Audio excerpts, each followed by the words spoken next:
Question 8. Find all the basic feasible solution of the system of equation x1 minus x2 plus x3 is equal to 4 minus x1 minus x2 plus x4 is equal to 3, x2 plus x5 is equal to 8.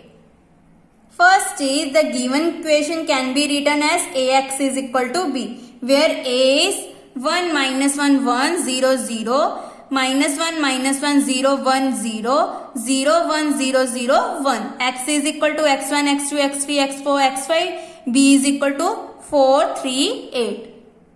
Rank of ए क्या होगा हमारा, पहले हमें operations लगाने पड़ेंगे, R2 पे R2 plus R1, then क्या बन गया 0 माइनस 2 1 1 0, देन R3 पे ऑपरेशन लाया R3 प्लस R2 अपॉन 2, तो क्या बन गया 0 0 1 by 2 1 by 2 1 by 1.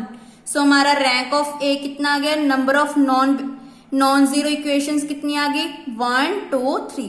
So rank of A is equal to 3. So m is equal to 3, n is equal to number of variables कितने हैं हमारे पास 5. Maximum solution of maximum number of basic solution is equal to NCM. n कितना हमारे पास 5, m is 3. इसको solve किया is equal to 10. सो हमारे केस कितने होंगे 10. केस 1 में हमने क्या लिया x1 x2 x3 ट्रांसपोज, ये हमारे बेसिक सोल्यूशन हो गए. नॉन बेसिक सोल्यूशन क्या है x4 x5. Non basic solution की वैल्यूज क्या होते हैं equal to 0. And b1 is equal to 1 minus 1 0 minus 1 minus 1 1 1 0 0. इसका डिटर्मिनेंट किया नॉट इक्वल टू 0. देन हमने इक्वेशंस में पुट किया जो हमारे पास गिवन है x4 x5 की वैल्यू इक्वल टू 0. b1 हम कैसे लेते हैं, first 3 lines 1 minus 1 0 minus 1 minus 1 1 1 0 0.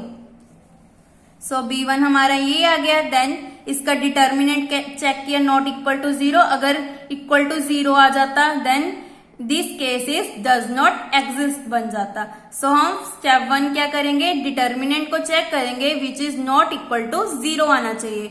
Now equations को सॉल्व किया x1 minus x2 plus x3 is equal to 4 minus x1 minus x2 is equal to 3, x2 is equal to 8.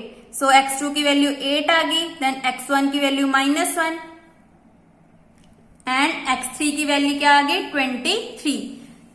That means x1 is equal to -11, x2 is equal to 8, x3 is equal to 23, x4 is equal to 0, x5 is equal to 0.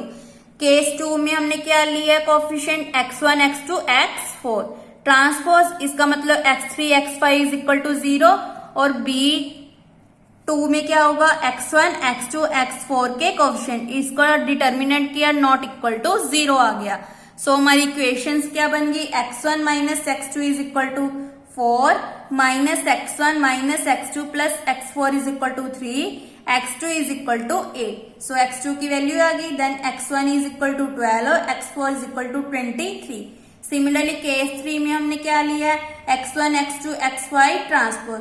हमने सभी case discuss करने हैं. Total case कितने आएंगे हमारे पास 10. So non basic कितने आ गए x3 equal to 0, x4 equal to 0 और b3 की वैल्यू क्या आएगी, यहाँ ये है x1 का कोफिशिएंट x2 एंड x5 का कोफिशिएंट 1 माइनस 1 0 माइनस 1 माइनस 1 1 0 0 1. इसका डिटर्मिनेंट किया not equal to 0. So equations को सॉल्व किया x1 minus x2 is equal to 4 minus x1 minus x2 is equal to 3, x2 plus x5 is equal to 8. So यहां से solve करके x2 is equal to -7 by 2, x1 is equal to 1 by 2, x5 is equal to 23 by 2.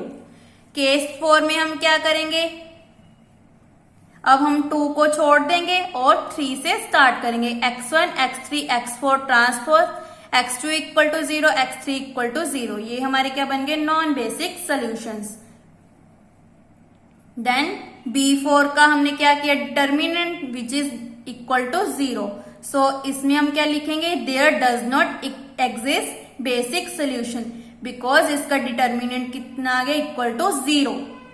Case 5 case 5 में हम क्या लेंगे, x1 x3 x5 transpose, non basic solution क्या बन गए, x2 x4, इसकी वैल्यू क्या होगी 0 0। देन B5 का डिटर्मिनेंट किया which is not equal to 0।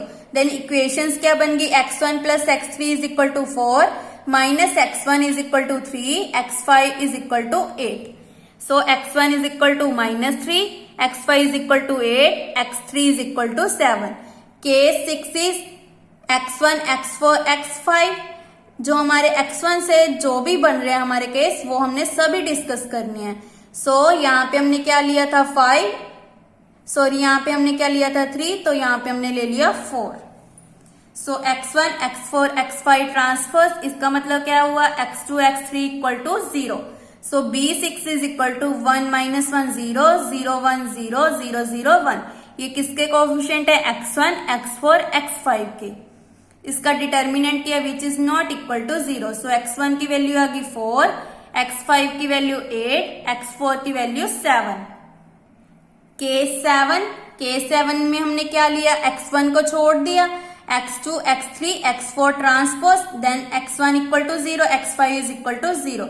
B7 का डिटर्मिनेंट किया which is not equal to 0। So हमारी इक्वेशंस कितनी आ गई, वैल्यूज क्या आ गई, x2 is equal to 8, x4 is equal to 11, x3 is equal to 12। Case 8 is, यहाँ पे हमने 4 लिया था तो यहाँ पे हमने 5 ले लिया। xb is equal to x2 x3 x5 transpose, x1 is equal to 0 x4 is equal to 0। B8 का डिटर्मिनेंट किया which is not equal to 0, और ये कोफिशिएंट किसके हैं, x2 x3 x5 के। एंड हमारी इक्वेशंस कैसे बनेगी, minus x2 plus x3 is equal to 4 minus x2 is equal to 3 x2 plus x5 is equal to 8। Then equations को solve करके कितना आ गया, x3 is equal to 1, x2 is equal to -3, x5 is equal to 11। Case 9 क्या बनेंगे, xb is equal to x2 x4 x5 transpose. Case 8 में हमने यहाँ पे क्या लिया था x3, तो यहाँ पे हमने क्या ले लिया x4, x1 is equal to 0 x3 equal to 0। Then B9 का डिटर्मिनेंट किया -1 is not equal to 0। Then equation बना के हमने वैल्यूज फाइंड आउट की, x2 is equal to -4, x4 is equal to -1, x5 is equal to 12।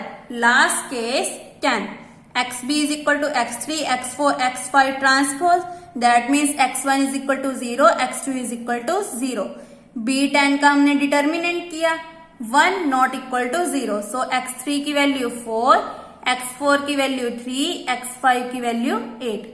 Hence these are 9 basic solution are given by 9 क्यों आई, because हमारा जो एक 1 case था वो क्या हो गया था, डज नॉट एग्जिस्ट। सो हमारे बेसिक सोल्यूशंस कितने आ गए, 9। सो लास्ट में हमने क्या लिखा है, basic solutions and non basic solution. Question में हमने फाइंड आउट क्या करना है, basic feasible solution. Basic feasible solution क्या होता है, XBI greater than equal to 0। इसका मतलब क्या है, जो हमारा नेगेटिव टर्म है वो हमारा बेसिक फिजिबल सोल्यूशन नहीं है। सो हमारे बेसिक फिजिबल सोल्यूशन कौन से आएंगे, जो हमारे all are positive. x1 is equal to 12, x2 is equal to 8, x4 is equal to 23। एक तो हमारा ये आ गया। Next is x1 is equal to 4, x4 is equal to 7, x5 is equal to 8। Next is x2 is equal to 8, x3 is equal to 12, x4 is equal to 11।